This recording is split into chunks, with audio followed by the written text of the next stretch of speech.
उसमें भाप निकलती है, ऊष्मा निकलती है, उसमें कितनी ताकत होती है पता है? ढक्कन में तो उठ जाता है, देखा? उसी तरह से ऊष्मा होती है। हाँ, तो ये ऊष्मा उसमें ज्यादा निकलती है। तो इन वर्णों को जो हम उच्चारण करते हैं, जब हम अपने मुख से बोलते हैं, तो इनमें क्या है? ज्यादा ऊष्मा निकलती है। जैसे स, श, स और ह निकल गया। और वर्णों की परीक्षा यहाँ पे ऊष्मा हमारी ज्यादा निकलेगी। ठीक है, इसका जो जैसे परिभाषा है, जिन वर्णों के उच्चारण में गर्म हवा अधिक निकलती है, गर्म हवा मतलब ऊष्मा, वही ऊष्मा से मतलब है। ठीक है, जो हमारी जो है ऊष्मा जो है ज्यादा निकलेगी, इनका उच्चारण जब हम करेंगे। ठीक है, तो इसका अर्थ हुआ ये जो चार हैं, इनमें क्या ऊष्मा हमारी अधिक निकल रही है, ये ऊष्मा में आ गई, लेकिन इनका उच्चारण स्थान सभी का अलग अलग है। प्रांजल ध्यान दो, इनका उच्चारण स्थान अलग अलग है। जैसे श, देखो एक बात है, स सभी स हैं, लेकिन इनका उच्चारण स्थान सबका अलग अलग है।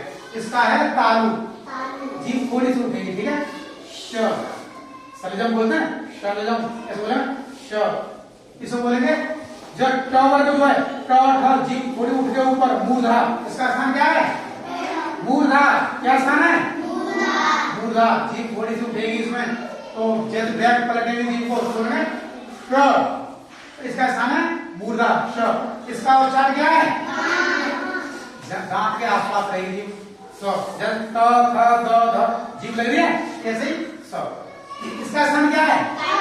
कंठ। अकु विसर्जनीयानाम कंठ, इसका स्थान क्या है? कंठ।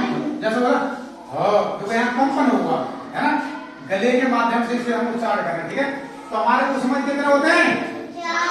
ऊष्मा कितने होते हैं? चार ये लिखे हुए। ठीक है, समझ में आ गया?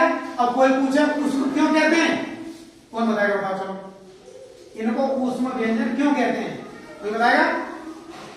क्योंकि इनके उच्चारण में हमारी जो है ऊष्मा या गर्म हवा ज्यादा निकलती है। ठीक है, समझ, इसलिए इन्हें क्या कहते हैं? ऊष्मा कहते हैं। ठीक है, कॉपी में नोट करो सभी, कल याद करके आना। ठीक है।